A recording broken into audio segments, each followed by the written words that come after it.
Hinding-hindi ko makakalimutan ang bahay ng aming nilipatan. Isa itong duplex sa may barangay Nayon, Antipolo City. Sinasabing ipinatayo ito ng dalawang magkamag-anak na ang isa ay patuloy na naninirahan sa isang bahagi nito. Ang isa ay umalis patungong ibang bansa. Kaya pinaupahan na lamang kami ang nakaupa sa kalahati. Maayos naman ito. May isang maluwang na kwarto sa itaas at isang banyo at maayos na sala at kusina. Sa may kalawakang bakuran ay may mayayabong na puno at malalagong garden. Marami na rin ang bahay na nakatayo sa paligid. Sa panahong inilagi ng aking pamilya dito ay sa sala na ako natutulog bilang pagbibigay sa dalawa kong kapatid na babae at magulang ko na matulog sa itaas. Bali, bantay na rin dahil bago pa lang kami sa lugar at di pa alam ang klase ng mga tao sa aming paligid. Kahit sa meaning ng bantay ay hindi naman ako magpipit dahil may pagkaduwag ako. Karaniwang ayos ko sa sala kapag walang magawa, nanunood ng TV, naninigarilyo, o kaya umiinom ng beer. Minsan, pag trip ko, lahat yon ginagawa ko. Minsan, habang naninigarilyo ako at nanunood ng TV, ay may nauulinigan akong kalabog na nagmumula sa firewall na naghahati sa duplex na aming tinitirahan.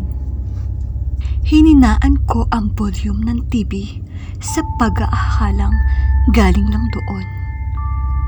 Pero sa firewall talaga nagmumula ang kalabog na parang may nagmamaso sa kabilang bahay. Sinipat ko ang relos ko. Alauna na ng madaling araw. Dis oras nagpupukpok pa sa loob-loob ko. Hinayaan ko na lang tumagal ng mga 3 minuto ang dagundong sa firewall. Nang tumigil ay nahiga na rin ako at nakatulog. Nang sumunod na gabi ay naulit ang pagpupukpok sa pader. Iniisip ko at pilit hinahanapan ng dahilan kung bakit nagpupukpok ang kapitbahay namin ng ganoong oras na ang lahat ay natutulog na dapat.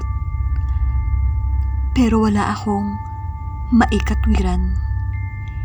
Isang biyuda kasi ang nakatira sa kabila at isang katulong. Bakit magpupukpok ang mga ito? Kinabukasan ay tinanong ko ang pamilya kung naistorbo sila ng ingay ng firewall tuwing hating gabi. Pero wala naman daw silang naririnig na ingay. Pero nasundan pa ang pukpok ng sumunod pang 2 gabi. Kaya isang umaga ay kinausap ko ang kapitbahay namin, ang katulong na si May. Ang nakausap ko, kilala naman ako na to. Sinong nagpupukpok dyan sa inyo tuwing hating gabi? Tanong ko. Sinong nagpupukpok? Kumunot ang noo sa pagtataka. Gabi-gabi na kasi akong nakakarinig na parang bumabangga sa firewall. Wala namang nagpupukpok sa amin, kuya.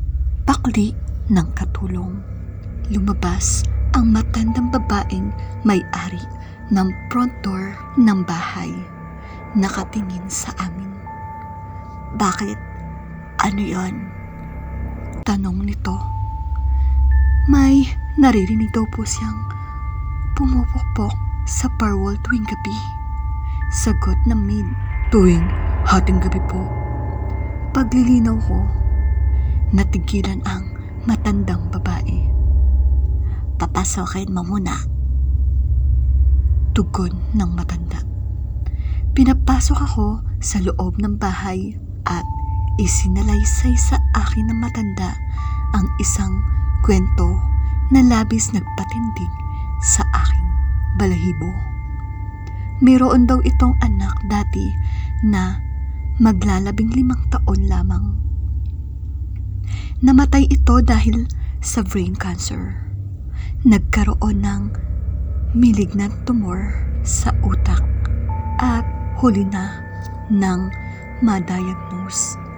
Inilihim ng bata ang sakit sa magulang upang huwag mag-alala ang mga ito sa kanya.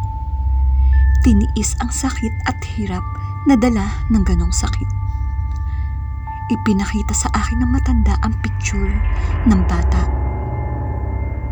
Binatilyo na rin kung tutuusin at may itsura. Kapag inaatake siya, inuuntog niya ang kanyang ulo sa pader. Hindi na napigilan ng matanda ang mga luhang nangingilid lamang kanina sa mga mata. Minsan, naabutan naming dumudugo na ang ulo niya. Hindi na kaya ng kahit anong pain reliever. Tahimik lang akong nakikinig sa sinasabi ng matanda, pero parang natataranta na ang mga ugat ng utak ko. Sa isiping ilang gabi na pala akong minumulto. Ang mga kalabog na naririnig ko ay likha lamang ng multo. Pag-uwi ko ay para akong wala sa sarili. Tulala na ikwento ko ito sa aking pamilya. Takot na takot sila. Samantalang ako, matapos marinig ang kwento ng matanda ay parang naawa sa halip na matakot. Madalas ko pa rin naririnig ang pag-uuntog ng ulo sa pader at minsan may kasama pa itong pag-ungol. Ang hindi ko mawari, maaaring naririnig ko lamang iyon kapag ang ayos ko sa sala ay naninigarilyo at umiinom ng alak. Para bang sinasabi sa akin ng multo na tigilan ko na ang mga bisyong iyon.